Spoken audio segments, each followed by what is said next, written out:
Hi everyone, welcome back to my channel. तो मेरा first CUT exam 14 मई को है। तो मैंने सोचा उससे पहले मैं एक वीडियो बना देती हूँ कि मेरी सिलेबस अपडेट क्या है। मतलब मैं जिन्हें स्टार्टिंग से ही सीयूटी की प्रिपरेशन कर रही हूँ, जो मैंने ज़्यादातर प्रैक्टिस या रिवीजन करा है जब वो मेरा बोर्ड कंप्लीट हो गया था उसके बाद ही करा, क्योंकि मेरा मार्च में लास्ट एग्ज़ाम था और मैंने अप्रैल से अपनी सारी प्रिपरेशन स्टार्ट करी थी और उसमें ही मैंने ज़्यादातर पढ़ा था। उससे पहले मैंने इतना नहीं पढ़ा, थोड़ा बहुत रीजनिंग और थोड़ा स्टैटिक जीके मैंने करा था और करंट अफेयर की क्लास में साथ में ले रही थी। डोमेन्स तो मैंने साथ में करे थे बोर्ड्स के, जैसे बोर्ड्स के एग्ज़ाम जा रहे थे, जौन सी सब्जेक्ट का पेपर होता था मैं उधर ही एमसीक्यू सॉल्व करे। मैंने उससे ज़्यादा एक्स्ट्रा मैंने कुछ नहीं करे। और अभी मेरे 2 पेपर हैं 14 मई को फर्स्ट शिफ्ट में, उसमें मेरा ज्योग्राफी और जीएटी का है। ज्योग्राफी का तो मैं कर ही लूँगी क्योंकि मैंने डोमेन्स में वो पढ़ा है अपने बोर्ड्स में, पर जीएटी मेरे लिए काफ़ी ज़्यादा हेक्टिक होने वाला है।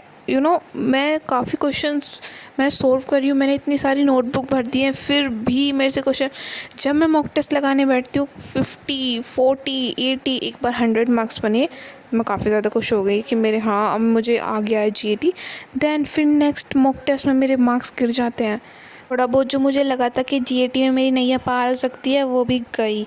तो मुझे समझ नहीं आ रहा जीएटी का करना क्या है। मतलब रीजनिंग के क्वेश्चन सोल्व हो रहे हैं और पर क्वांट्स के बिल्कुल नहीं होते। कुछ क्वेश्चंस मेरे को मुझे पता है वो टॉपिक कैसे होगा, मुझे उसकी सारी क्वेश्चंस कर लूँगी लेक्चर के साथ। दैन जब मैं मॉक टेस्ट देने बैठती हूँ मेरा दिमाग एकदम खाली हो जाता है। मुझे ये समझ नहीं आता कि इस क्वेश्चन में पूछा क्या जा रहा है और मुझे क्या करना है। मेरे साथ ये हो रहा है। स्टैटिक जीके मैंने स्टार्टिंग से इतनी नोट्स बनाए और अब मैं उसको रिवाइज़ करने बैठती हूँ। मैं सोचती हूँ इतना सारा सिलेबस रिवाइज़ कैसे होगा। स्टार्टिंग में जब मैं कर रही थी, जब मेरे को सारा आता है, अब पेपर के टाइम पे मैं जितना भी मैंने पढ़ा मैं सब भूल गई हूँ और अब मेरा दिमाग बिल्कुल ख़राब हो चुका है क्योंकि 14 मई को मेरा एग्ज़ाम है और अभी तक मुझे ऐसा लग रहा है मेरी कुछ प्रिपरेशन नहीं हुई है जीएटी की। और जीएटी मैंने खुद लिया है क्योंकि मुझे जो कोर्स करना है उसमें जीएटी रिक्वायर्ड है और इसमें ही मेरे मार्क्स नहीं बनेंगे तो कैसे होगा।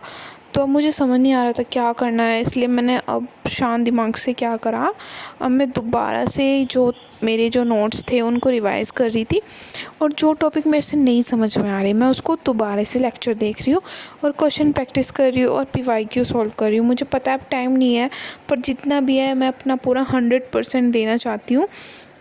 तो मैं कोई इंग्लिश या वगैरह कोई दूसरे सब्जेक्ट की प्रैक्टिस नहीं कर रही हूँ, मैं सिर्फ जीएटी और ज्योग्राफी दोनों को अच्छे तरीके से रिवाइज़ करने वाली हूँ ताकि एग्ज़ाम तक कम से कम 150 प्लस तो मेरे जीटीए में आ जाए। क्योंकि ऐसा नहीं है कि मुझे जीएटी में बिल्कुल नहीं आता, पर आता है, पर जितना आता है वो मेरे से नहीं हो रहा है तो मैं कुछ कह नहीं सकती हूँ। तो मुझे अपनी अपडेट देनी थी कि मेरा सिलेबस कैसा चल रहा है।